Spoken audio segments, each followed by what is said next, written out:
And welcome back, Mr. Thorn. I don't know. It's been about 10 days or something like that. I am finally back in my studio. I don't know if you can tell, in my home. We did a 27-hour drive. Um, yeah, dude. It was actually pretty terrible. Not gonna lie. Spending Yeah, I'd imagine. spending 200 days in Las Vegas, but we are back in normal land. So, I mean, it's great to be back. It's great to have like Wi-Fi that I actually pay for that I can adjust the bandwidth, and it's great that the NFL is back to work, and we're actually seeing the teams like sign players. But with players being signed, what does that mean? It also means players are getting hurt, and we're starting to see the brunt of that right now. I mean, I know we talked about in the post show or the pre show and behind the scenes, all that stuff, but we had a couple injuries kind of come through. As of right now, we have our first UFL player who's going to make probably more than 100 grand. Is David Davis. You know, one of the first guys to get signed, and now he's on injured reserve. Probably like you said in the pre-show, gonna have that reverted. You know, gonna be waived injured based off the severity. But regardless, UFL signings are picking back up. The league says they're at 37. Uh, the league says you're at 37. What are we thinking so far? And yeah, I mean, I guess that's the biggest elephant in the room. Yeah, you know what's funny? I shaved my beard, and I still have more of a beard than like most people. To be honest with you, Yeah. like, but yeah, I had to shave it. For those who are curious, I mean, it just got so dry and it was getting so flaky that I just needed to like re-moisturize my face, and I don't think I've been this close shaven probably in about a year. So I'm pretty excited about that. Awesome. So I think some of the big thoughts as we get into the preseason here.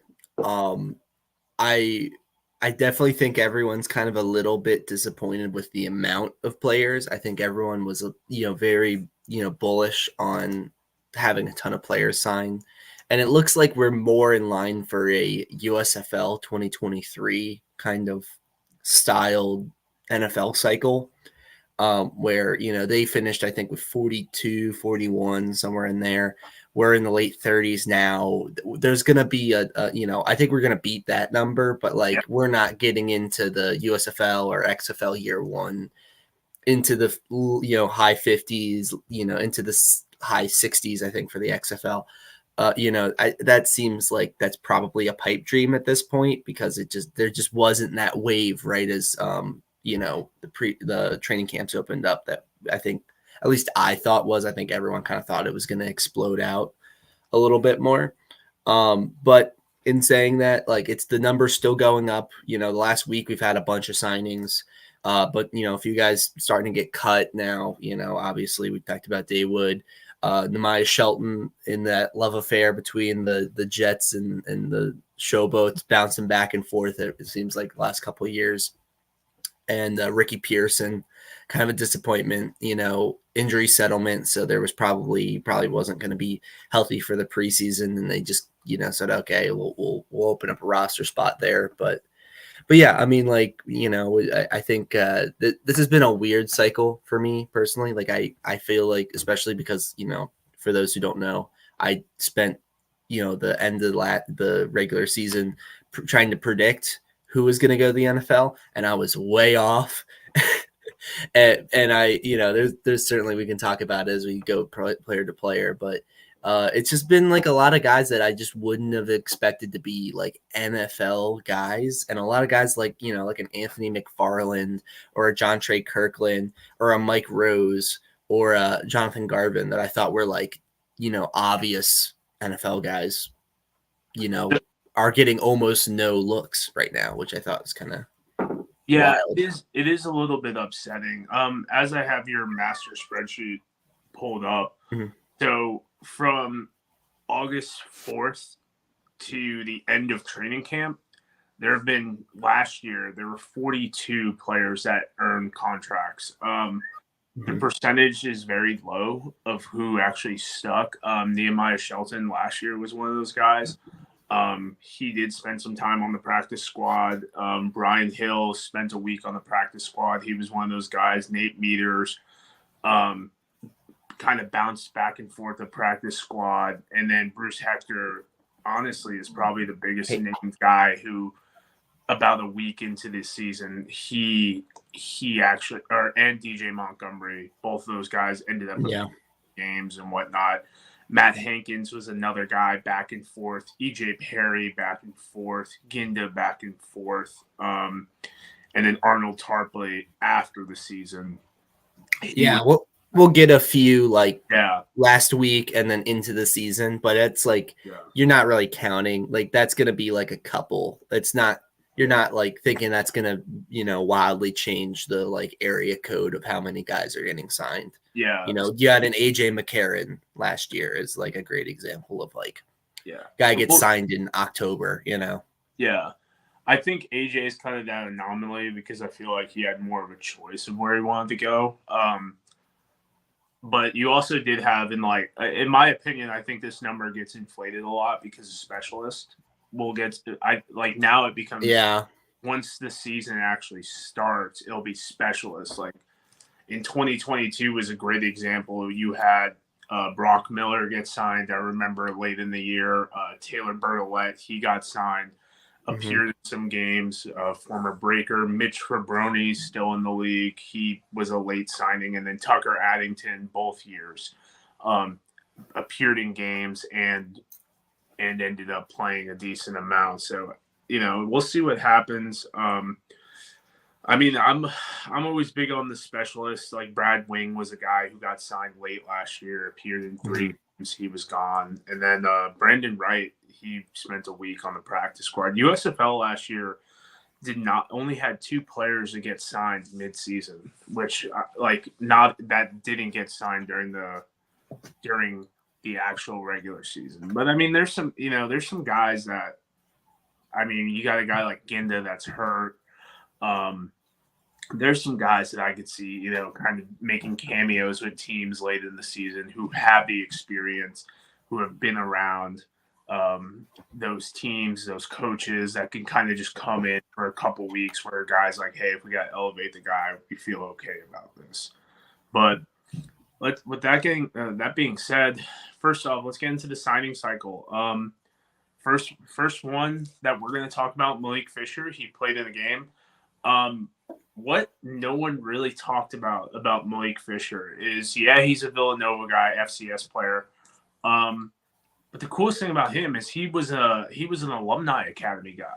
And I had some negative views on the alumni academy, not because of the players, but because of I don't want to say the shadiness is the best way, but just the haphazard deal that they had. And to see a guy like Fisher kind of come out of, I don't want to say nowhere, but kind of come out and the guy didn't play much in 2023 and 2024. Like those are stats for 2024, 33 tackles, 7 sacks.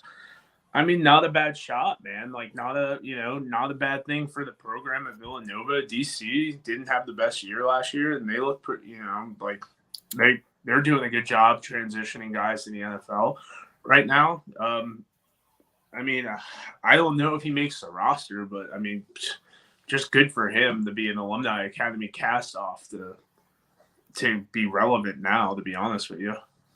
Yeah, absolutely. And I'm glad you brought that up because that was absolutely what I was going to talk about. And I think it's even further than that because his inclusion on the DC Defenders was a contractual agreement, obligation basically. Yeah. They had the Alumni Academy and they had the drafts, and any player that was not drafted in those had to just be thrown on a roster to fulfill that contract.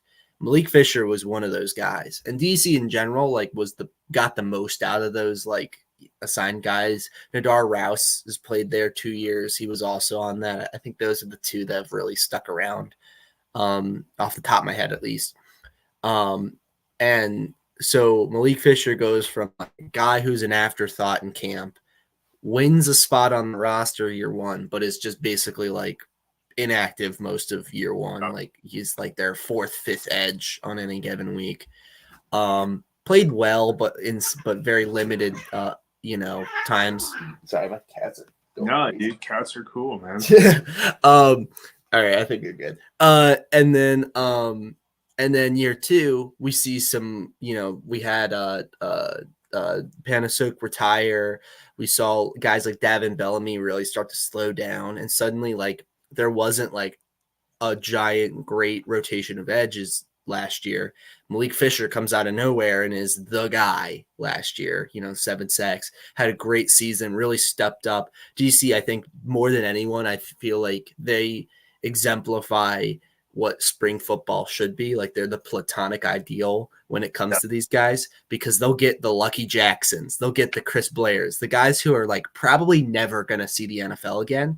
And they were really good at giving those guys opportunities and then making the most of it. Like they have just a good eye for finding those, diamonds in the rough, basically. And Malik Fisher is a great example of that. I was certain he was going to be a Raven when it found out he was signed. And I was very wrong, and I'm heartbroken because I would love him on my Ravens. But yeah, I feel like this is a little bit of a tougher opportunity than if he went with the Ravens. Texans have a very deep edge group, but like most of these guys, I'm going to say it's kind of like, there's no expectations to make the roster. It's like if you can make the practice squad, that's an absolute win. That shows that like he had a pretty good preseason.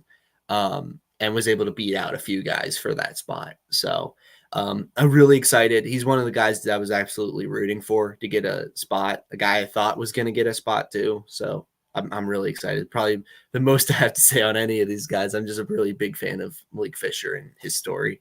Yeah, and as he should be. And, and something that people don't realize enough is he's not playing for a spot on the Texans. He's playing a spot on any of these teams. And he had a decent game.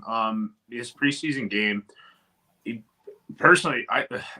another person I want to shout out during the preseason game was Brett Rippon. Because I was talking to Mike Mitchell about it. He was like, yeah, future St. Louis Battlehawk, Brett Rippon. And he goes out there and he rips it for 3 touchdowns. And yeah, I don't see Brett Rippon as a spring football guy. Yeah, I mean, I think all they have. All they have to do is just kind of put together like 1 or 2 preseason games, and then you're like, oh man, he could. You couple that with his NFL starts, and you're like, that's 3 more years in the league. Quarterbacks. But yeah, he had a couple pressures and whatnot, and I mean, injuries are mounting right now. I think another defensive back. I forget who it was. It was defensive back or defensive end. I don't remember which team it was, but the player was number 18, and he goes down, and it's like that's another opportunity for someone, whether it be a spring ball player or younger guy. But yeah, big congrats to Fisher, man. Like that's a guy. This is another one that I was pretty pumped about to finally get an opportunity. I have a little bit of love towards the 3-year guys on in spring football. And even though Marcus Sims was not a charter member, he signs late in the 2022 season. I think he wins Special Teams Player of the Week in Week 10. Had a great return output. And then we finally, in the playoff game, him and Perry just meshed so well. They lose that game, obviously. And then we finally see him as a receiver in 2024. So we're looking at 3 years of development, grind, all that stuff. And he finally gets an NFL opportunity. And, with the ability to return kicks, he's still kind of young. It's a lot of, do I think he cracks this lineup? I don't think he makes it with Seattle. But, I mean, he's there. He'll put his skills out there for 31 other teams. I'm glad, I'm glad he's got the opportunity. To me, he could have been, if he played all year, he would have been an all-UFL guy, in my opinion. Yeah, I mean, certainly injuries and in general, his play kind of dropped off in the second half. He was looking certain at like week 5 that he was going to be, one of the best receivers in the league, and that kind of died off a little bit. But he's one of those. He's another example of a guy that would have just never sniffed the NFL if it wasn't for spring football. The last NFL opportunity he had was in 2019. So Oof. he was with the, pre-COVID, he was with the Jaguars, didn't make that squad, bounced around and then gets to the Panthers here in 2022. And it's just kind of like year one, doesn't do much. I think he was kind of a late signing. Year Yeah. two, again, depth wide receiver, but then, shows some things at the back half of the year that makes you think like, maybe he had some deep passes that he caught. And I think like in that Stars game, week 10, he had like a blocked punt and like Yeah, maybe another touchdown. Yeah, he won the special teams player of the week. Yeah. I mean, Um, and it was the playoff game that everyone kind of like opened their eyes. It was like, oh my God, this guy. yeah. Yeah, and this year you're like, okay, well, like that's such a small sample size. Are they really betting on this guy to be their number one? Because they really did not. If Marcus Sims didn't work out, like later they would sign Mariner, but COC Mariner. But at the time it was like, I don't really think there's much else here if Marcus Sims doesn't work out. And then of course he works out. And I think he's a huge reason why Michigan exceeded a lot of people's expectations. They're another team that's like kind of in that DC range of like they're good at finding the gems, and like someone like Marcus Sims is a great like that was a value pick where like the expectations of him coming into the year, he exceeded all of them and he got rewarded with it. And we'll see if he can sneak into like a practice squad spot. New coaching staff, that's something to think about. Special teams contributor with the new kickoff, that's another thing. That's something I think I saw with Jacob Sailors, is he's taking kickoffs for the Giants right now. Yeah. That's another thing to keep in mind, is like Marcus Sims is like a legit special teams guy. So that just all around another really good signing here. Yeah, I mean, you got to show the love, the continued grind. Only 26 years old. It's a deep room, and when I say deep, I don't mean by like the skill set. Just a lot of guys who are all in that same tier of skills, in my opinion, in Seattle. Mm-hmm. So it kind of comes down to what can you do for a guy like a guy like Sims, another Michigan guy, and give a quick shout out. Even going back to like the first season, the 2022 season, Michigan sends guys to the NFL. They like even that 2-8 season, they sent guys to the NFL. So to me, it's just kind of like I mean, they're doing something right. Javin White, man, back to Chicago. Really got that opportunity late in the year, in my opinion. His playoff game, I think his last 3 weeks of the season were just, this guy was an animal all over the place. Pressures galore, sacks, deflected pass. The playoff game, he was all over the place. Part of that, for me, White, kind of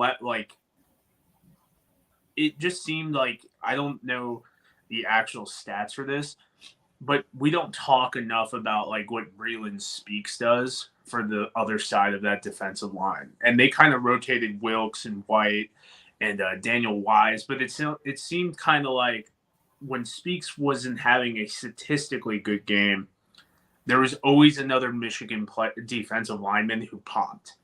And to me, it was like, that said a lot about Bauer. That said a lot about like the Nolan, like that they shared the wealth a lot. And we saw how much better Speaks got last year when they brought in Levi Bell.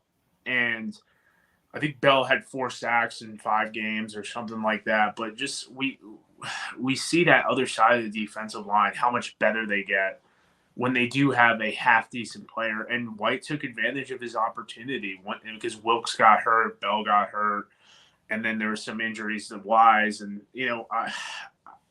I mean, I think this is a practice squad guy, especially with the familiarity in Chicago, because he was there during Eberflus's time. There's a reason why they brought this guy back.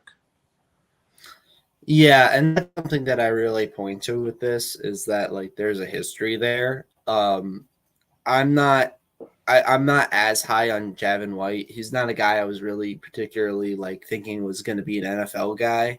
No, neither. He had some obviously he picked it up in the second half of the year, but I still kind of was like, all right, it's fine. Um, but Michigan has like, and we'll get to a few others. Like they like it feels like it's not just that Michigan sends guys to the NFL, but they send really weird guys to the NFL. It's like the guy that you weren't like betting on being an NFL guy, like him, Levi Bell didn't even play a snap for them. It's another one.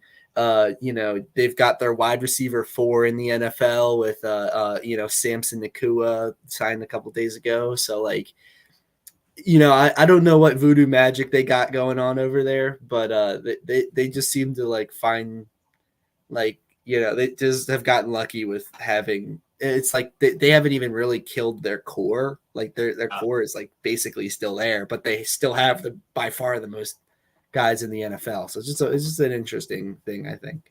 Yeah, I mean, the guy that really sticks out to me was DJ Montgomery, who not only is in the NFL, but he played in games. He scored a touchdown last year.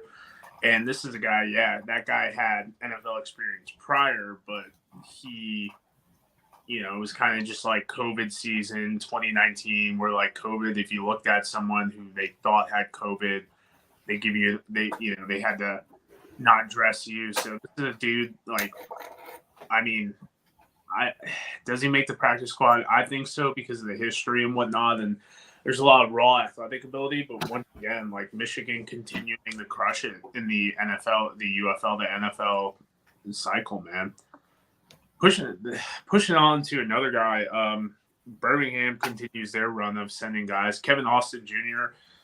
A little surprised at this one. This wouldn't have been my guy that I selected to go from Birmingham, but I mean, it just kind of continues to raise Zach Potter's ego, and his validity of being a NFL draft pick. Still kind of young. I think he's like under 25, but he's out there doing it. Decent season, 15 for 253, 2 touchdowns. What do you think about Kevin Austin getting an opportunity? Yeah, this one wasn't very surprising to me. I mean, like, he wasn't someone I was betting on necessarily, but like, young guy, showed a lot of flashes, had like one really good game. I think he had a 100-yard receiving game there. I forget exactly. It might have been from that picture that St. Louis game. But like that to me, like going into the NFL, going into the UFL season, he was a guy I was kind of keeping an eye on as like, hey, if this guy plays well, he's like a lock to go to the NFL because of his setup. He's like, 1 year, he was undrafted last year, was on multiple teams, kind of the Jacob Sailors sort of setup, and he didn't play. Wolf, come on, man. He didn't play as well as Sailors, which is why I didn't like put the chips in the middle of the table on him, but still doesn't shock me that he got an opportunity. I think they're betting on, hey, he's just uber talented. He showed some flashes. They liked what they saw. Yeah, he wasn't the dominant number 1 wide receiver that you kind of hoped he would have become based on his pedigree there, but overall, not someone I'm too shocked by. Yeah, I mean, Birmingham just seems like they have for lack of a better term, a stable of talent that they continue to push out. And I mean, I'm more curious to see. Austin's a candidate for me to come back. Regardless of everything right now. And I mean, he's young enough that I think if the league stays around 2 more years, he'll be around for those 2 more years. I think he's got enough air quote goodwill with that team, and I mean, I'm curious to see what a lot of these rosters start to shape up with as we get closer to the end of the year, especially once the timeline of the league comes out. But man, good for Birmingham. I'm shilling for Birmingham to go for a 5-piece, man. Anytime like the other day, Jordan Thompson just retired. I was sad because that's a 3-ring guy. You know what I mean? Give Jamar Smith a 5-ring. So I want to see the post with some of these guys. To be honest with you, Don't put that evil on me, Ricky Bobby. this is a dude I'm pumped about, man, because I played against or I coached against this guy, Jim Okafor, NAIA 2023 USFL draft pick. So I love when the draft picks transition and work out. Had like some cups of tea with NFL teams, played pretty decent in my opinion, with Michigan, despite, in my opinion, Michigan's offensive line, a lot of transition and whatnot. But Chim's a young guy. He's a D2 guy that went to the NAIA, getting another opportunity with the Browns. Browns have picked up a lot of UFL guys, USFL guys. What do we think about him, man? I think, first off, I think he comes back if he doesn't make the team. But I feel like there's too much development and too much project and potential that they might keep him around on the practice squad. Yeah, I think him and Austin are kind of similar in that range, where I feel like just based off of their age and their potential, they might, sneak into practice squad spot or something. But overall, like, he was a little disappointing for me in the UFL. Like, you saw him and Jared Horst. They had like these 2 young tackles, and they really never figured it out with the offensive line. Like, it never really clicked. So we'll see. Maybe that's a thing of like, give him another year under his belt and he'll figure it out. He's not someone I had very high on like my NFL watch list, but overall offensive line I've just missed a lot on this cycle. But yeah, so like, he's young, he's kind of that in that range where it's like I could totally see him making a practice squad, but I'm not necessarily like betting on him. We'll see. I do agree though. I think he could absolutely be back and maybe starting again next year. Yeah, you might want to see a guy like that transition to guard. See get a little bit more experience. Yeah, the Calvin Ashley kind of. Yeah, like you want to see a guy like that. Hopefully, I don't know how the communication is with these coaches, but if I was a Browns coach, I would probably call Nolan and be like, "Hey, we like this guy. He's not ready yet. If you do bring him back, maybe a guard spot." Touching on Jarrett Horst as well, major disappointment as the number 1 overall pick, in my opinion. But you can only start 2 guards. And I know that's usually the move for tackles. When they don't work out, they go to guard. But we'll see what happens. Chim's a good story, and I'm glad that he's continuing the grind there. This one, he was the first release for us, Nehemiah Shelton. 6 tackles are his career tackles. Really, I think he's got a cousin in that building, man. He's a 2023 draft pick, spent some time on the Jets practice squad, so earned some NFL money in his bank account. But, Shelton, out of a lot of these defensive backs, never really wowed me. I'm not really – obviously, he's released now, hasn't with the team yet. But what's your take on the Shelton signing, man? They just need an extra corner, and they knew him from last year, so they signed him. He spent less than a week on the team. Doesn't shock me. He was not a starter in the UFL. No. He was a guy when he signed. I went, okay, well, I didn't rate him highly, but I get it. Yeah. And it's over. So yeah, he's a guy that could get signed mid-season. For if anyone watching it is like, he can get signed mid-season just to kind of fill the room out in case. Last year they had, I don't remember did they beat the Ravens last year? The Jets? Yeah. No, they didn't play the Ravens. Well, remember they had to start like Tony Adams and Tay Hayes last year. Yeah, it might have been 2 years ago. It got bad. Like it was Yeah. who are these guys? And both Affinity and both those guys with Tay Hayes. Obviously he's released, but the former Birmingham Stallion, he played pretty well. Tony Adams, St. Louis local. So it got a little bit skinny for them a little bit. But yeah, I mean Shelton, not really anyone that I'm too jazzed up about. Someone I am jazzed up about, though, kind of the last hurrah, in my opinion, Sal Cannella, going back to the spring league, almost 140 receptions, almost 1,300 yards, eight touchdowns, all USFL guy, XFL champion. Man, we've talked about Sal a lot. I am not really sure. I'm not really sure because of his inability to play special teams, man. He's not the best special team. Yeah. Yeah, that's kind of the issue with all of these spring football tight ends is they're pretty good receiving tight ends. That's not what teams are looking for. Yeah. With like depth tight ends, they want guys who can block.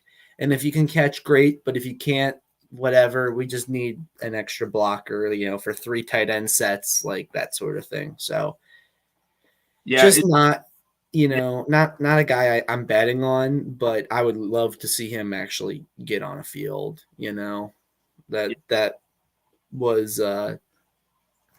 he's a guy that you root for because he's been around and he keeps getting these opportunities, 3rd season in a row in the NFL. But how many times do you go before it's like, okay, well, it's just not happening? Yeah, I mean, and you got to be happy that he's getting signed this early in the signing cycle. Last year he was signed pretty late. I mean, it's kind of a deep room. They don't have obviously a guy there like they did with Gronk or even OJ Howard years ago, or who was the Harvard guy? Cameron Brate was there for a while. Yeah, they got Cade Otton. That's really Cade's the guy. guy. And then you got Cole Keefe. That's a blocking tight end, yeah. Yeah, David Wells is another guy that they've had on their team for the last 3 years. I mean, that room to me is kind of set. Sal for me is kind of getting a little bit older as well. I think he's like 27, 28. You're right. Yeah, so I think for us, I think Sal comes back to the UFL. I think he's having too much fun not to. And this is kind of what Sal. It's my Ben DiNucci argument is. I think obviously on the positional scale, DiNucci's a little bit higher.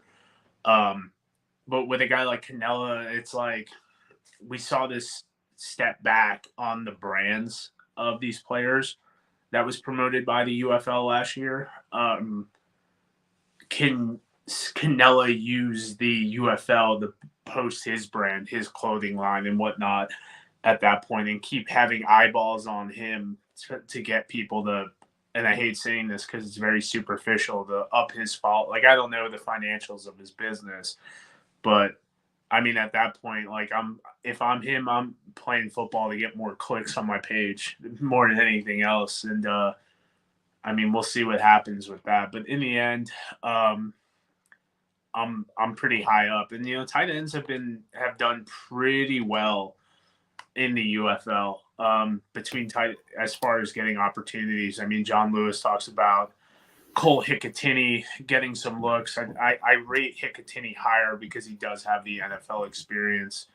But I didn't think Hicatini was the same guy as he was last year at all.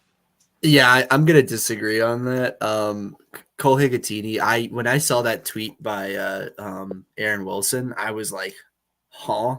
Yeah. Why? Yeah. Why? That makes no sense to me. Yeah. He's 29. He's never really stuck in the NFL, and he hasn't been in the NFL for I think like 3 or 4 seasons now. It's been a minute. And it wasn't like he was some dominant spring football player. He was like a nice tight end. Tight end's a hard position to get in spring football. There's only so many good ones. So he was a fine starting tight end in spring football, but he wasn't much more than that. I liked Gunnar Oaks more, honestly, as to the NFL kind of guy. Not necessarily on the field play. for kind of a UFL viewpoint, but I just I don't see it. I almost feel like that might be, an agent going like, hey, can you pump up our guy? Yeah. I mean, Gunnar But to me can do way more. He was a core four special teams guy. He's a blocker. He can play the H back. He's younger. I think a lot of people fall in love with stats when we do this stuff. But yeah, I think from an analytical standpoint, like if Gunnar Oaks gets to the league and Hicatini doesn't, if you're an actual football guy, you'll be like, oh, that makes sense. But I don't know. Another guy, another DC defender, Ty Scott, pushing pushing to the NFL. I mean, DC has been ravaged, dude. Like I I like Ty Scott getting the opportunity here, man.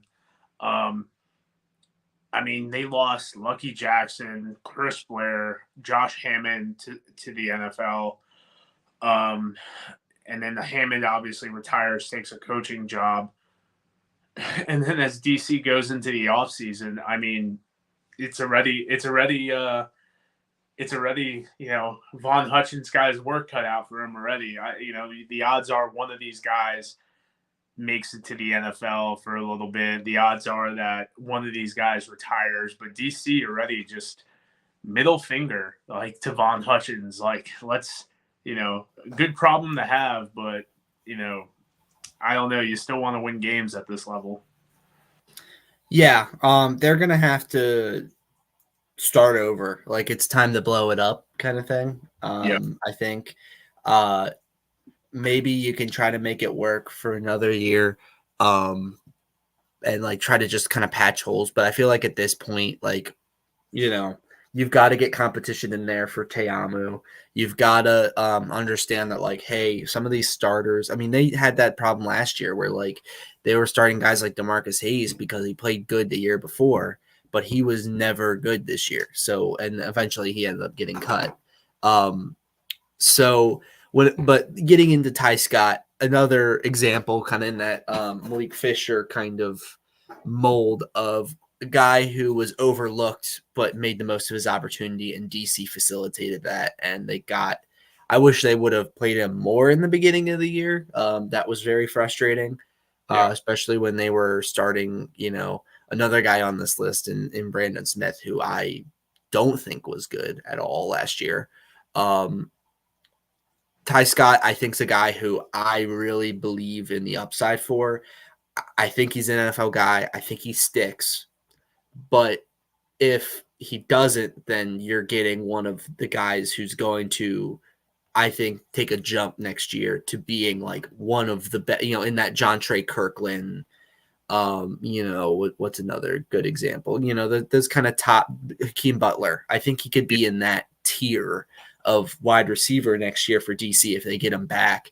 And who knows, Lucky Jackson and Chris Blair, they're not guarantees to make those rosters either. They could potentially kind of get the band back together. Kelvin Harmon, I don't think is going to make the Cowboys, which again, I'm jumping ahead like I do on all these, but I could see a universe where they end up getting back a lot this year at wide receiver, and they kind of have one of the better. You go from like a core where they spent all of last year trying to figure it out to a pretty good one. But some of these other guys like Thorn and I and Fisher, I think are if you lose them, it's going to be a lot tougher to get back. Yeah, a good problem to have, but at the same time, it comes down to what really is like what's going on with Teamu and what's going on with that offensive line. Julian Davenport, another Brahma offensive lineman to the NFL, to the Falcons. They love spring football players. They will continue to battle and pick these guys up and really, really bolster their room. A little bit older, a lot of experience. I think this could bode really poorly for Barry Wesley, personally. When, in my opinion, you got with the way the practice squads are set up, you got a guy with a lot of starts on there, long season. You know, you want to have your developmental guys, but you also want to have guys you can plug in there and just kind of, you know, be like, hey, we can get through this game and reevaluate as well. Yeah, Julian is not someone I was like that high on coming out of the UFL season. He got there late, didn't play a ton. This one kind of reads to me as like a signing that probably would have happened whether he played in the UFL or not. Yeah. They're signing him because he's been in, you know, I mean, like talk about how long he's been around in the NFL. He was a part of the Laramie Tunsil trade. Yeah. Going from you know, what was that? Going from Houston to Miami for that. And I think the year before that he was a starter in Houston, I want to say, or at least he started games. So he's been around a lot. He's a veteran guy, so I get why they would want someone like that in their room, but he's not someone that like I really think's gonna make it, honestly. Like we'll see. You know, you never know. But I'm not, it's not one that it's probably one of the weaker of all of these signings of like, I don't really see it. I'm gonna have to kick out on this one. I'll be back in a minute, but Nate Brooks, if you want to talk about him, 2 years. Yeah. Oh. Yeah. So Nate Brooks, you know, was a Stallion 2 years ago, or I guess more like a year and a half ago. And then parlayed that into an opportunity with the Niners, but then the Stallions didn't want him back. He goes to Michigan and gets another opportunity here with the Bengals. He's another guy. I mean, overall, like there's been about 36 guys who signed, and I think 18 of them have more than 1 year experience in spring football. There's been a lot of spring football vets signing, which is that's kind of breaking the mold. Last year, you know, with the USFL having their year 2, there wasn't a ton of guys that were like 2-year guys who like played 2 full seasons like Nate Brooks do, getting another opportunity like this. As for like the reality of it, he's like the quintessential journeyman. He's been in like 10 different places. He is my cat is going crazy, man. He's been in like 10 different places. He's bounced around. He's, you know, spent a week here, spent a week there. I don't view this as like a guy who I'm like excited for the upside for or anything. This reads to me more as like we're signing him for a training camp to get through training camp. Maybe he's a practice squad guy, but I think he's probably just a guy to get through camp, and we'll see from there. But all in all, like good player. I really like him as a guy. I interviewed him on around the UFL earlier this year. You know, I really, you know, I like him as a person. I'm happy for him, but I don't really think, you know, he's 28. I want to say I don't think this is going to be much of an opportunity. Do you feel like some guys like Nate Brooks that these teams bring in that they're not really looking to bring like have him on the roster now, but if things kind of go south for their season, they're more like, hey, this is a guy that we feel we can buoy him up versus like bringing a real fresh young guy. Like this is a guy that has the NFL experience. Like that's kind of how I feel with like a guy like Brooks, who I also don't think makes the roster or the practice squad. But once you get some injuries mounting, if a guy like Brooks comes in like week 3 to week 10, that's a guy that can go to the practice squad, spend a week there, and then actually be on the 53 because they're like, hey, this guy isn't going to be too big for the moment. That's kind of how I feel with some of these signings. Yeah, I'd say that. I think it's much more of a get through the preseason kind of issue than like necessarily like into the regular season. I think it's more of like, hey, we want someone who knows what they're doing at the back end of our roster, who's done it before, and maybe he's limited as a player, but that doesn't matter. He has the experience. He's been in all these places. He's going to pick up the playbook. He's not going to make really bad mental errors. Like, you know, that's the kind of guy you know that to just fill out a 90-man roster that some teams look for. So yeah, I think that's really it. That's basically what he did last year. I mean, that, you know, with the Niners, that's effectively the role he played there. Didn't make that roster. So yeah. Does Brooks come back? I'm gonna say no. Yeah, you think this is the last hurrah for I him? think this is probably it. I wouldn't mind if he came back. I think he's a solid corner, but Yeah, he kind of feels like he's on that edge where like he might just call it a career. yeah. I mean, very You're key. getting in your late 20s, you know. Yeah. Well, I'm a big milestone guy. Obviously, we saw he had 78 career tackles. Would love to see him to get to the 100 number. But this is a guy. This is a guy. I think. I think we're on the swan song here, man. A couple people disagree with me, but per sources, my man's not over it, but pretty close to it. You know. Yeah, that's interesting. I think he's in a similar spot to Brooks, who's same team. I I always love this time of year where people really are like Hakeem Butler's going to happen. I feel like that's every year. Yeah. Like it's like last year with the Steelers. This time we were like Hakeem Butler. It's gonna happen. It did not happen. He had a really bad preseason. So we'll see how he does if he plays at all. If he does, how does he do in the preseason? If he plays well, then I could see him being a practice squad guy. He's always been this kind of high potential kind of player, and that's never been realized really outside of spring football, where obviously he's been one of the best receivers in the last couple years. But we'll see. It's another one that I'm like, I'm not buying the hype quite yet. People are posting him clips and mossing dudes at practice, but it just that feels like that's always been the Hakeem Butler. He's kind of that Joe Milton practice star Yeah. kind of thing going on, where he's great in practice, but for whatever reason, it just never has translated to game action. So we'll see if a light bulb moment happens. Great, I would love to see him actually get a real opportunity in the NFL, but are you really betting on that at this point? Probably not. He's 27, 28, somewhere in there. Yeah. I mean, I'm hoping Keem gets.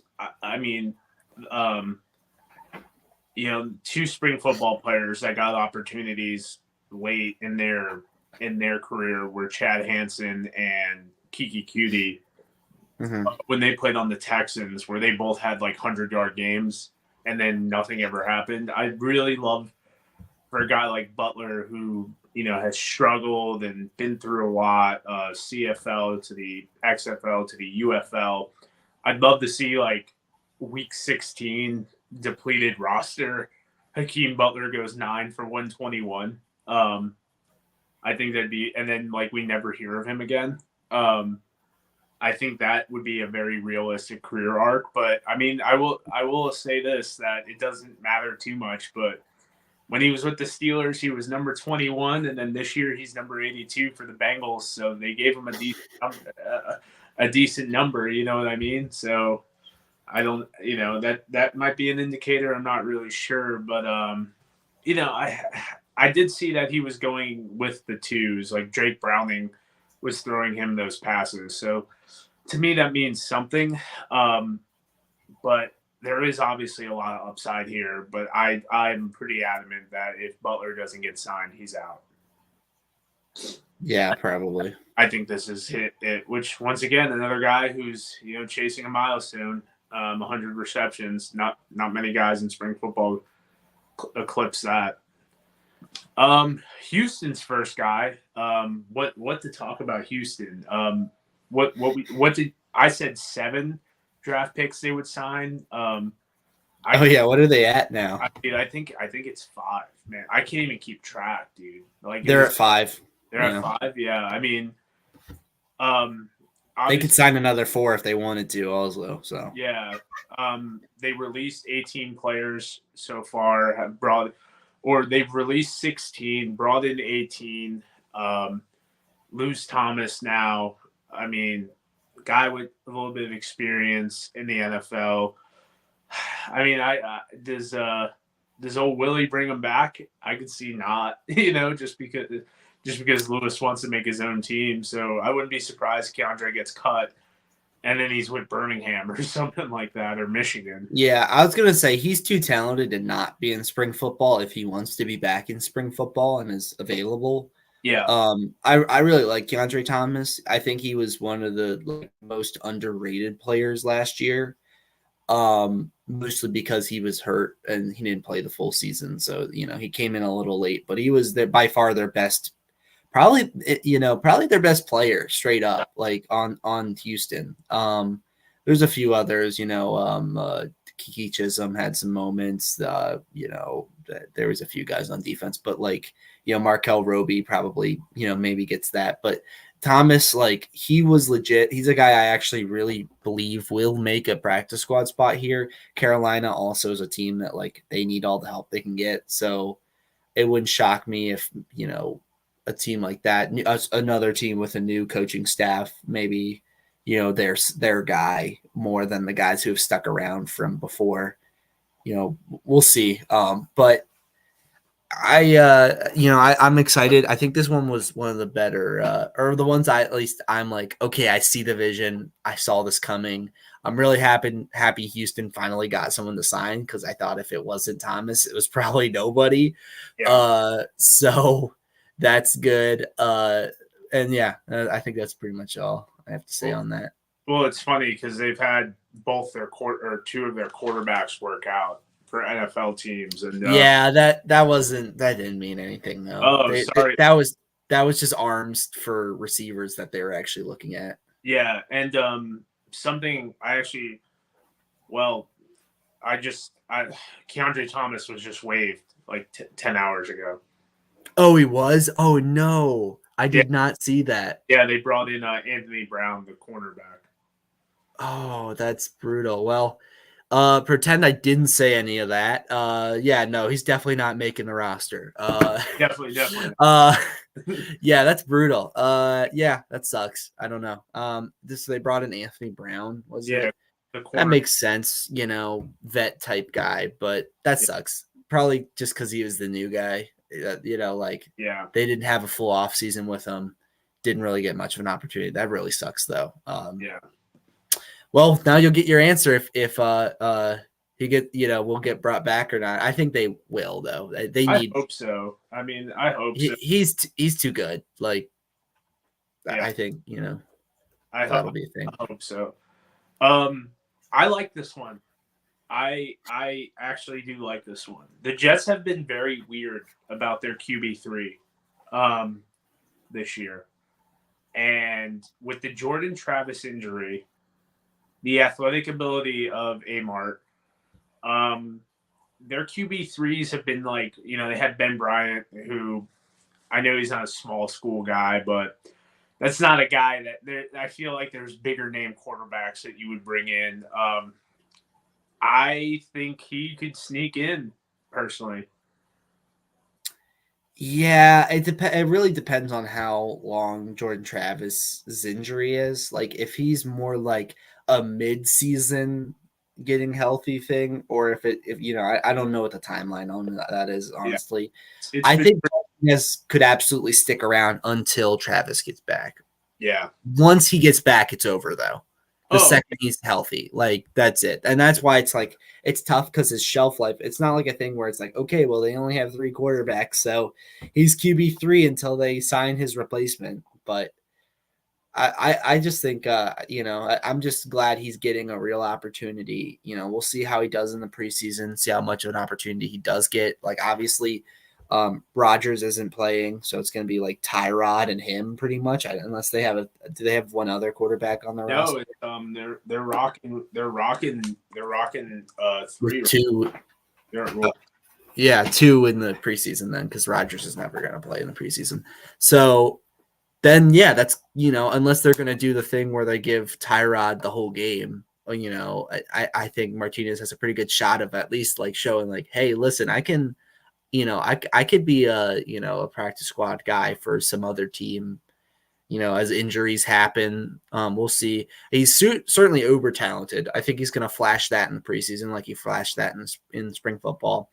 I still think there's some deficiencies that limit his upside, maybe you get him into a quarterback room and, with, a talented, like you get him with McVay and he figures it out. But I think in general, like, he's just a guy that I'm worried there's a ceiling on because he just doesn't have he has issues with pocket presence, he has issues with accuracy. He just has a lot of things that I'm like, there might just be too many problems that like hold him back from like his potential, because his arm, his legs, they're not spring football kind of talents. Like those are things that almost never make it to spring football, but there's a reason he made it to spring football. Yeah. I mean, you definitely saw that the smartest quarterback in that room was Matt Corral. Yes.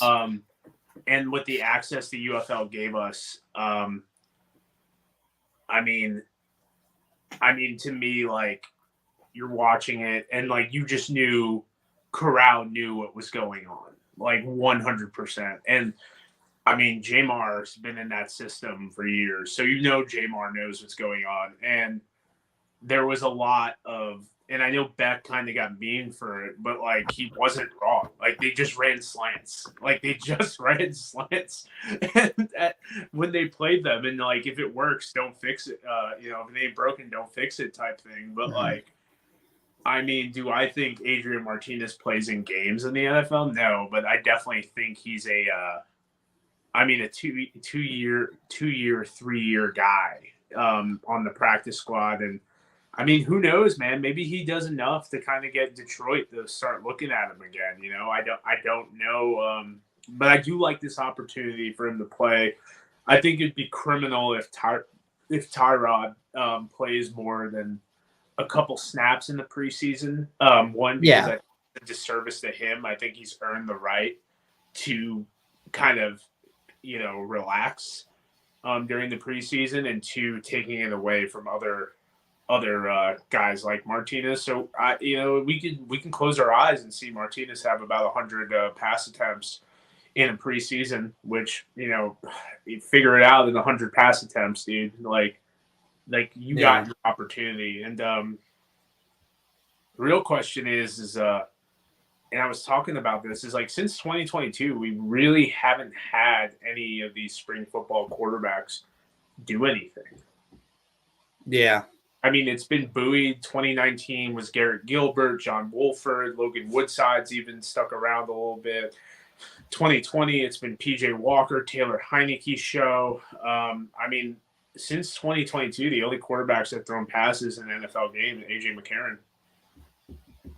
And I mean, that's an outlier in itself. So we've seen Cookus get signed. We've seen Teamu, Slaughter, Perry, Magoo. Recently, he is released. Cookus. Yeah, he got officially released. Yeah. So he's available now. Yeah. I mean, I don't know if I'm Magoo, because he got a waive settlement then? Yes. Yeah. So, I mean, he's got an extra couple dollars in there. If I'm Magoo, I kind of wait for a minute, really reevaluate my football career. I'd like to see him come back one more year. If he doesn't get signed, if he doesn't get signed, it's tough because like I think that it would be cool, but I also kind of just like I want to see someone new a little bit. Okay, the Jets do have another quarterback. All right, yeah. So they've had like four as their QB. Yeah, that's why like they signed Ben Bryant for like a day. Bryant. They had a West Florida or West Georgia. Yes, it was West Florida. Pee Wee Jarrett. Yeah. Yeah, and then there was another guy too. So it's been like 4 QBs in that room to come through. Mm-hmm. But I mean, it's intriguing. You have the option of Magoo there for Birmingham. I think for the memes, you go with Corral all year next year. Either that or you bring in someone random. I think Jamar sticks around if they want him to. I think he's comfortable with making the inactive money. We'll see if Corral even wants to do it again. Yeah, or if he wants to go and to another team. We'll see. Yeah. Easy one for me here. Zach Johnson, All-UFL 2024 guy, champion, obviously. Easy one. I think he's a practice squad guy, man. I disagree. Okay. I don't see it. I think he's a little too old. He's Okay. a little too old. I also think like that all UFL. He was a weird inclusion. Like I don't think he was that good. Like he was a fine starter, but I don't think he was all UFL. I don't think he was one of the two best guards in the league. I don't think it was even really close. Like I think he was maybe 6, 7, 8. Okay. You know, like I don't. And it's not to say like I'm excited when any guy signs here, so I'm not trying to like dogpile on the guy. Okay. He's still a good guard. I'm not like upset that he signed, but I view this more in that line of like the Nate Brooks, where it's a signing to get a team through training camp. I don't even know if he plays a ton in the preseason. We'll see. I'd love to be wrong. I'd love to, him make the 53-man roster, and I get egg in my face. Like I'm not like rooting against him at all, but I don't see him being on that tier of like, oh, he's for sure a practice squad guy. I definitely would have liked to see Casey get signed over him. Yeah. I mean, versatility wise, Casey's got a few more miles or a few less miles on the legs, but I mean, we'll see what happens. Anytime you got Birmingham guys in the NFL, you never know. You never know. Yeah. Intriguing here. Mm-hmm. What do you think? Finally gets the shot. Career wise, 60 receptions, 684 all XFL last year. A little bit of experience in the kick return game. But I mean, Dallas loves them. Dallas loves these spring league guys. Yeah, I think first off, I'll say that if you had told me before this cycle that 2 Arlington wide receivers were going to get signed and neither one of them was Tyler Vaughn's, I would have not believed you. Yep. I'm happy for Burnett. I'm not like overly optimistic, and I'll tie it in with Harmon, who I'm assuming is the next slide. Both these guys are older vet wide receivers. I think maybe one of them makes the practice squad if they have a good preseason. But I don't think there's room for 2 of them. Oh, we'll see. I think like Burnett. I mean, he's that slot guy. That's really where he was at all year last year with Arlington. We'll see on what happens to that. We've seen clips of both of them playing and practice, making some plays, but I don't know. I just feel like both these guys were guys that I wasn't like. I was kind of just lukewarm on for like NFL opportunities. So them getting it's cool, but I'm not like I don't feel that strongly either way, honestly. Well, they had CD Lamb was holding out at the time. Ryan Flournoy, he was also I think he was hurt, and then there was another receiver who was hurt as well. I mean, I think they're both playing like Harmon and Burnett will cannibalize each other. But like you said, if one of them makes it, it'll be surprising to me. I mean, I think, kind of taking a step back, obviously you got CD Lamb will be there. Brandon Cooks will be there. I think Flournoy is a good shot to make that 53. Then you go to Kevontae Turpin, who has taken a bigger role in the offense every year. So now you're at 4 receivers. They usually keep 6. They usually have 1 or 2 on the practice squad. I mean, there's a lot of other guys in that room. You know what I mean? This is a team that had Martavis Bryant on their practice squad last year, so we'll see. Yeah, I'm not counting them out. Both these receivers are miles better than him, but yeah, and I mean we talked about Harmon as well. Yeah, I mean another guy has not been in the NFL since 2020. So yeah, another DC guy who would have never gotten this otherwise. Yeah, I mean, so what is that? 3 receivers from DC this year as well? Yeah. 4 last year, 3 this year. The wide receiver, I guess. Yeah. I mean, not much to say about Harmon. This one I was a little surprised about. Bronson, man. Are you sure Belichick's not in that building? I'm pretty certain of that. But for Bronson, they had Christian Barmore had like a pretty serious health injury. Yeah. Or health scare, I should say, Yeah. with having blood clots and stuff. So he's not on the team. And the second that he went on like the injury, whatever, non-football injury, they brought in Bronson. So I think that's just like they worked him out a few months ago. He probably had a nice workout, but they didn't have room for him. So now that Barmore's not there, he'll get it. That tells me probably he's not going to be a practice squad guy. I think he might get an opportunity to win it, but I don't know. Not a ton to say here. Like I liked him. He was a guy who he probably disappointed over what I thought he was going to be. I thought he was going to be like probably their best defensive lineman last year going into the season. That didn't really happen, but I still like him as a player. Like he's a solid, kind of like, 3-4 defensive end type guy. Yeah. So we'll see. Yeah, very curious to see what Memphis does moving. Obviously, Dennis Polian not coming back right now. So I know this is kind of the lull for a lot of these teams. Flip very involved in scouting, bringing people in. I think you bring back Flip for another year. I think he's good for the league. I think he's entertaining, and I think he's a good coach. Hopefully, he takes the nonsense that he learned from this year. So I'm very curious to see if Bronson comes back. That defensive line's a little older as well. Bronson is going to be 28 next year, so very curious to see if he comes back. Yeah. But not a lot of turnover with Memphis so far this year. Yeah.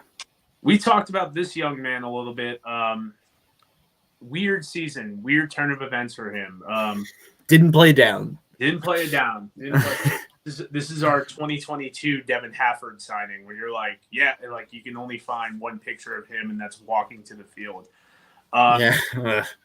Big ups because he's a USFL draft pick. Played very well.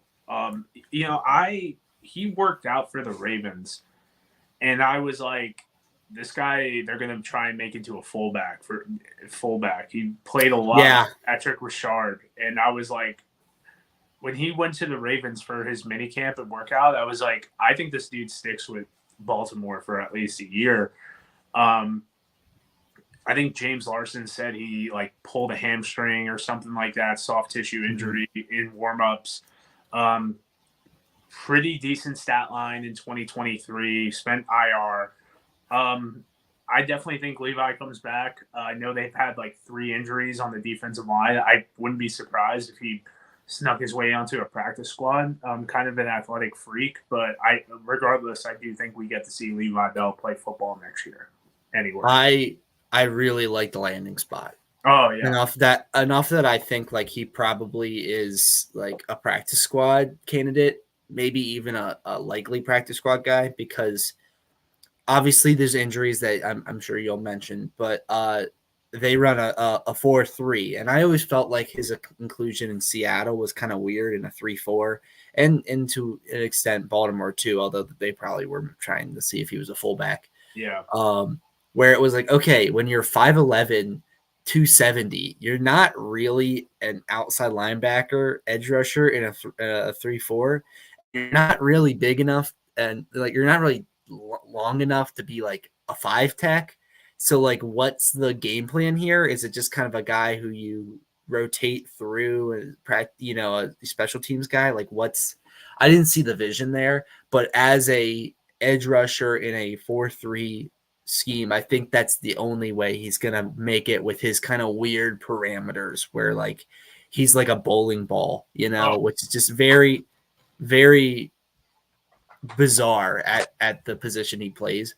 But I really like that spot for him, and I think he's a really talented. He's just a guy who like it probably shouldn't work, but it does. Yeah. And so we'll see how far that takes him. Obviously he I think has some limits on his upside because of that. Like, I don't know if he'll ever really be like a rotational guy in the NFL, but I think he could stick around a little bit longer. I definitely think that them getting Mike McDonald, I mean, really, Mike McDonald has cut him twice. because he was in Baltimore. He was there, and he's defensive coordinator there. He gets cut from Baltimore, and he goes to Seattle, and then Seattle hires Mike Macdonald, and then they cut him again, like right away. So it's it's a cruel world, but he clearly didn't want to fit in that scheme. Yeah, but a lot of eyes going to be on Indy in general.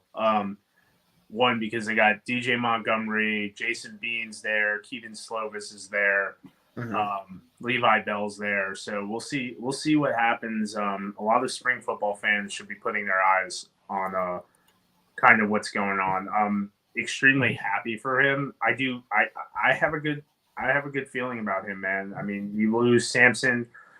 I can't say it. Both these guys' names I can barely say. Be honest with you, and I'm not gonna make a comeback here. Ebukan, Deo Odiingbo. Deo Odiingbo. I think you got it. Yeah, there might be a conspiracy theory here to where the announcers didn't want to say their names, and they're just like, yeah, we're just gonna move on with that. But I mean, I don't know, man. I mean, I hate to sound like an old head with this, but this guy is a football player. You know what I mean? And he's made plays in the preseason. He made plays when he did play on the field. So I mean, we'll see what happens. I'm excited for it, and I think a lot of people should be, because this guy's a ball player and he's going to continue to make plays. This guy, talking about consistency, trusting the system, and keeping the Philly Stars pipeline continue. I absolutely, for a while, I don't think Burton played much in 22 and whatnot. And then last year, when they signed Drew Himmelman and him, you started to see that Philly Stars team look decent again. And they couldn't do enough because they had injuries upon injuries. I was playing wide receiver for them at some point. I think Colburn got hurt as well, but I mean, the guy fighting back, 3 years in spring ball, first NFL opportunity since the Giants in 21. If it was any other team, I'd kind of throw this to the wayside a little bit, but I mean, you got the Lions who have been up there watching this guy play for the last 2 years. I like it. I like the opportunity. I don't know if he makes it, but I like the opportunity. Yeah, I think we're getting into the ones that I'm like, it's kind of too early to tell. This was pretty recent, last week. We'll see. It's a good story. I love the Michigan to Detroit pipeline going on there. And we'll see. I think at this point, these guys, it's like, okay, are they going to get an opportunity in the preseason? Are they signing him because they need to be ready in case someone else gets injured, or are they actually going to give him a legit shot? That's kind of a coin flip at any given point. So we'll see. I hope, that we can continue this and there becomes kind of this weird pipeline. I think that's fun, with Bates and Burton now. But we'll see. Not a ton to say. I'm happy finally got an opportunity after 3 years, though, especially. Yeah, I mean, when you start getting up there in a couple of years, man, it's definitely nice. And I mean, obviously, we're gonna have eyes. We're gonna have eyes on Detroit. You got Maurice Alexander there still. I am intrigued by their quarterback room because there's only 3 in there, and I kind of lean to. I think there should be 4 with a Mando practice squad guy being their 4th. Isaiah Williams is there, Birmingham Stallions draft pick. You have Jake Bates, who I don't think they've signed anyone yet, right? I think he's still the only kicker on the team. He's the only kicker at the moment. I mean, I felt like he had a good opportunity to, make that team regardless. But you have, Jake Bates is there. A lot, and also just the fact that Detroit is on the up and up, continuing to be on the up and up and whatnot. So a lot of eyes on Detroit. And and I equate them to be the St. Louis's NFL team now. Especially you got Jack Fox, Jameson Williams, Isaiah Williams, Sam Laporta, and also throwing a shout out here to the XFL 2020, Scott Daly still on that team. So pretty, I don't know, pretty. They could do no wrong in my eyes, my man. They just keep it there. I love this one. He's still kicking, dude. Yeah, kind of ridiculous that he's still getting opportunities. I do think part of his benefit is that he was an actual NFL guy before he was a spring football guy. Like I remember him like catching passes from Deshaun Watson in Houston before he was a spring football guy. Another guy that's like, okay, how serious are they about this? You know, is this something that's just filling a roster spot, or is this something legit? I'm happy for him. You know, he's getting a little too, like, he's definitely at the point where like this could be it for him. 28, 29. You know, once you get into that range, I think becomes a question of like, he looks better, dude. That's the thing is like you look at pictures of him with the Texans compared to now, the man is a different breed, and something I'm a little disappointed in, because I wasn't on the Stallions media cycle, but something I wanted to ask was, and I asked Flip about it, was when in the preseason they had this guy playing linebacker and defensive end for Carolina last year. With the roster sizes and everything, it's like, does that mean anything and whatnot? I know he's a core 4 special teams guy. He's played 27 games in the NFL, 5 games in the XFL, 10 games plus this year, including postseason. Reliable, man. If you need him to box out a safety in the red zone, he's gotcha. Yeah. Can he do a lot else? Not particularly, but he's really good at that one thing, and that's enough. That's going to keep him in Birmingham as long as he wants, because that's such a superpower to just be like a guaranteed touchdown. Yeah, I mean, I hope he comes back for another. I hope he continues to play, man. I mean, I love watching him play. He's a fun player for sure. Oh, 100%. Yeah. This one surprised me a little bit. Still young. Explosive. I don't think we got to see what he would have been good at, which is kick return, because a man ago, if he was returning kicks for Arlington on a consistent basis, I'd be like, this makes sense. But right now, to me, just kind of a roster spot. You know what I mean? Yeah, we'll get to the one that I think is really just a roster spot. This one kind of copy and paste what I said about Kevin Austin. Very similar player. Showed flashes. I think he could be a guy who sticks in the NFL. Never became the guy, especially when instead he was buried in a really good receiver room. Yeah. But yeah, no, I maybe he makes something, maybe he doesn't. We'll see. We'll see how much opportunity he gets. But I like him as a player. He's a guy that I hope gets a better opportunity next year if he's back in spring football for sure. Yeah, I mean, for me, that's a hard room. You know what I mean? There's Mike Williams. They're getting older though, so I doubt they get all 3 back next year. The Jets or the Renegades? The Renegades. Are you talking about the Jets? Yeah, the Jets making it. Yeah, okay. That's that's a hard room, man. I think, but kicking to the Jets. I mean, I think you keep if Winstead. I think he comes back. I think you probably keep Van Der Esch around because when he gets on, he's a good wide receiver 4 to me. But for the Jets, man, I mean, it's, Corley is there now. You got Garrett Wilson there. Mike Williams, former first-round pick. He'll probably get hurt, but when he plays, he's great. He's gonna be great for those 4 weeks. It's gonna be he'll put up the 347, 3 touchdowns, 32 receptions in 4 weeks, and you'll be like, man, if he was healthy. But I mean, Garrett Wilson's obviously a guy there. Xavier Gibson they had, and they're not going to cut Alan Lazard. I mean, I mean, I think they want to cut Alan Lazard. yeah, I don't know if they can cut Alan no, Lazard. that's what I'm saying. They want to. I want to go run 10 miles. I'm just not going to, but yeah. What do you think of this one? Another defensive back. Okay. Maybe this is complete bias showing. Show it. Show me the bias. I love Thomas was my top safety for NFL. When like he was like in a tier of his own above every other safety in the UFL this year, as far as how likely I thought he was going to go to an NFL squad.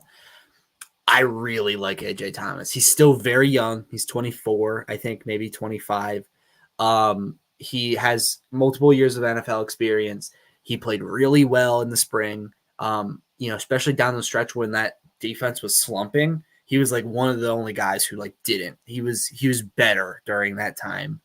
Won a spot once JoJo Tillery got hurt. He became like the full-time starting strong safety. Never let go of that.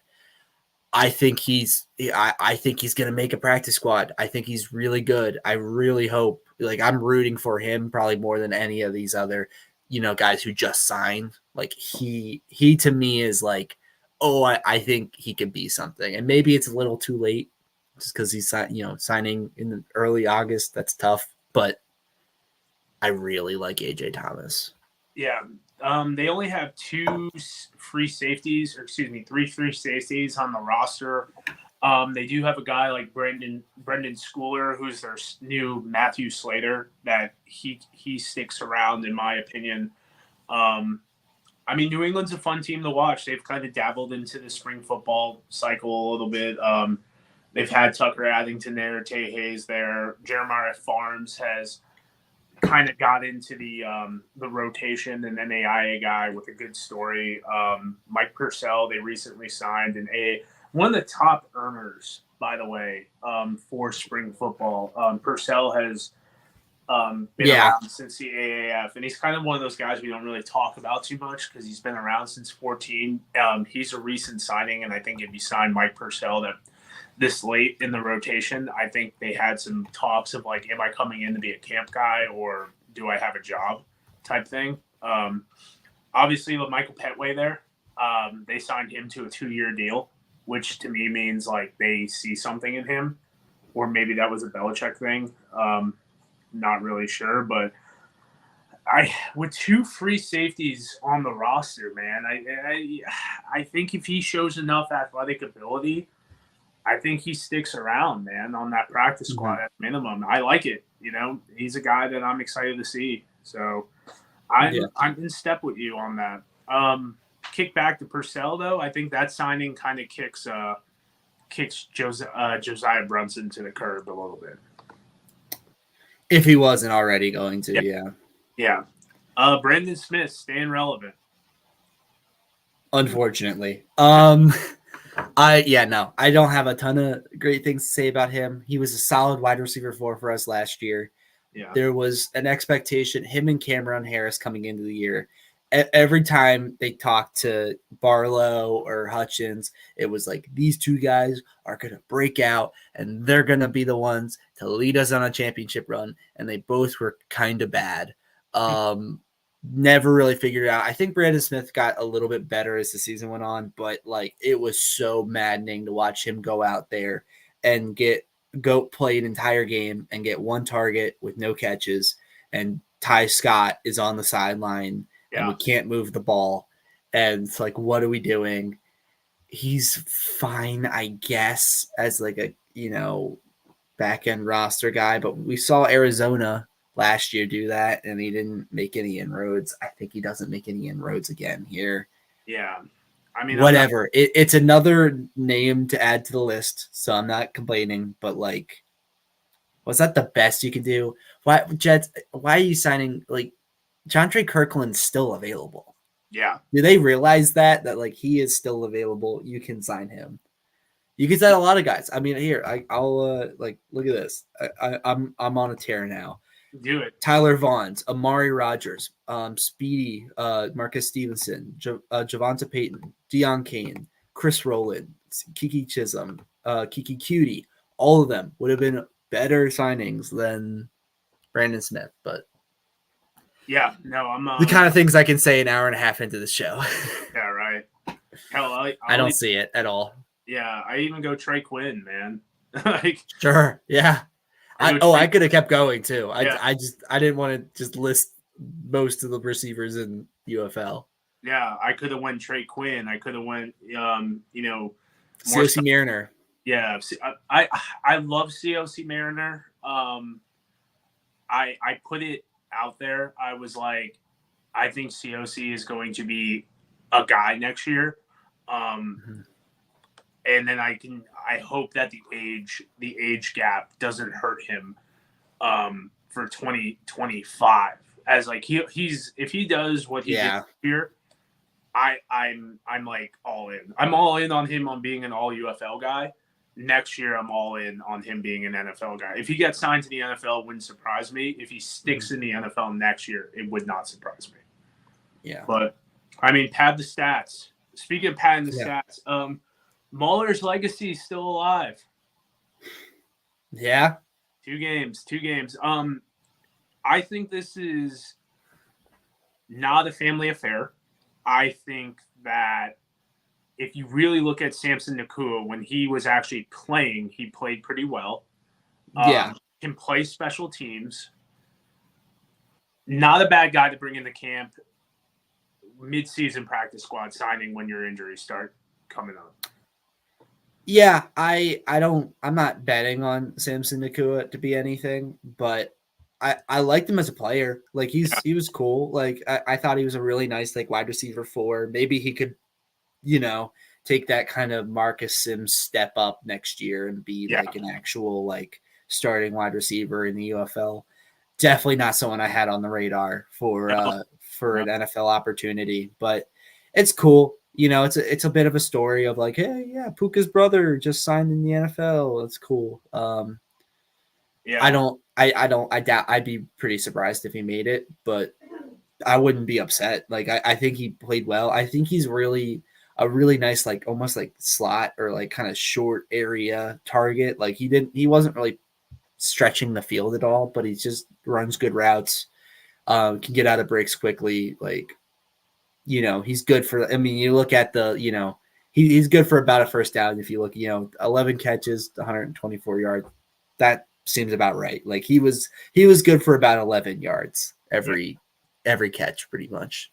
Yeah. A deep wide receiver room in New Orleans as well. Obviously made an impact on, was a little highlight the other day.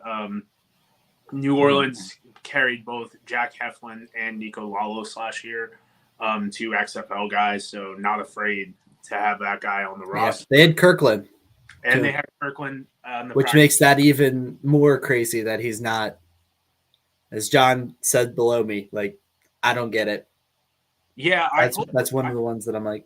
Yeah. I hope with Kirkland he stays motivated to give it another go. But if he didn't, I'm not really sure. I'm not like losing my, like, I'm not surprised. You wouldn't be surprised. Yeah. Yeah. So, in honor of the boy, Clint Sig, this is what the signings are looking like right now. Michigan, I think they get a 10-piece. Biggest disappointment, St. Louis. But I think they're just such a veteran team, Like, I think they're a team that has, like, it really helped them last year in their cycle is that they had a bunch of guys who were veteran guys that were known NFL quantities. But this year it's like, okay, well, they're just a year older. And so, it doesn't shock me that I thought St. Louis was going to do better than that, but I thought everyone was kind of going to do better. So I'm not like shocked based on the ratio there. Yeah. I think St. Louis probably kicks up to 7. You'll probably see Smiths get signed at some point when a kicker has a hamstring pull, maybe a practice squad like week, rental. San Antonio's the one for me. Yeah, because they have 3 dudes there that like should be on NFL rosters in Lovett, McFarland, and Kirkland. Yeah. among others. But like those guys, I thought were slam dunk Yeah. NFL guys, and that actually helps them out a lot if they can get those three guys back. Like I think they're instantly back in the winning the XFL discussion. Yeah. I mean, especially like, I mean, I'm a little bit more bought in on Dormandy, to be honest with you, right now too. Um, I think Uh, it just seems like he hasn't really had the opportunity to kind of settle in. I mean, the way this league works, we'll see. We'll see what's his name get an opportunity. Kevin Hogan with the Titans in Week 16 or wherever yeah, Arthur. whatever. Yeah. Yeah, we'll see. We'll see. I think we'll see a random signing. I like that Brad Wing is still there, so that's probably a cheap signing for them at some point if some things don't work out in Pittsburgh. I mean, I rely a lot on the specialist. You know what I mean? Mm-hmm. Yeah. Also, to kind of start wrapping this up, San Antonio becomes the third team to release someone. They released their kicker, Ryan Santoso, ironically, as John Parker Romo gets released. Well, that seems more likely than going with Donald. Yeah. I don't know. Because remember that like now that Will Levis is in Houston, like that's really the connection there, right? Like there's Romo has no connection to any of the new Brahmas. Like basically everyone except for the kicker and long or the punter and long snapper there is new from when he got there. So that's the other thing. Like one signing that I'm very confident is going to happen this offseason is Luke Barku to Houston. Yeah. Like that's one that feels like an obvious no brainer. But yeah, so we'll see. I wouldn't mind. Like obviously, I know you have your feelings about De La Haye, but I wouldn't mind it. Like it would be cool. Sure, it would generate some press. I'd love to see him actually attempt a field goal because it ended so poorly last year. It's like you know that definitely ended prematurely there. Didn't really get much of an opportunity. But if they don't, they don't. It's fine. I don't know. I'm just not that. I'm very laissez-faire about it all. Well, I think he needs to do it just so we can stop talking about it. To be honest with you. Yeah, he's either got to put up or shut up. Basically, Yeah, he's either got to do it or say I'm retired. Yeah, there's a lot of dipping your toe in the pool, in my opinion, with Mm-hmm. De La Haye. My personal opinion, I think Birmingham eclipses 10. I think Michigan will obviously eclipse 10. A little bit. I don't think St. Louis does, and I mean the way the way things roll, wouldn't be surprised Arlington did it as well. Couple guys I do think get signed that we'll talk about for some rentals. Wouldn't be surprised to see a Reed Sinet signing as well. I was making the joke when we were watching Trey Lance throw that it was like, oh, he really wants Reed Sinet in that QB room. I do not think Trey Lance is going anywhere in Dallas because he's on his last year of his rookie deal, right? Is he? Yeah, I think he is. Yeah. There's no way they picked up the 5th-year option. So Yeah. yeah. I mean, wouldn't be surprised. I think, like I said, I think AJ comes back when he feels like it, as far as when an NFL team, good guy to have in the back end of the room. And then for me, man, like, I think it's going to be a flurry of specialists and receivers. That's kind of the next wave of this stuff for me. Yeah, probably. It's definitely going to slow down. I think we're probably, if I'm making a bet, probably 45, 50 is probably the number Yeah. where maybe we can get up to like 59, that kind of like USFL number, but Yeah. that seems like that's starting to disappear out of reality. Yeah. I mean, we'll see. Injuries obviously happen. 37. So the league actually did say, as we were on the show, I got a DM saying that they are counting Ramiz Ahmad as one of their players. And if you look in their state, and I didn't put them with my Birmingham 7, and if you put it, their most recent statement, they did say that played during the UFL season. So they did a disclaimer on that.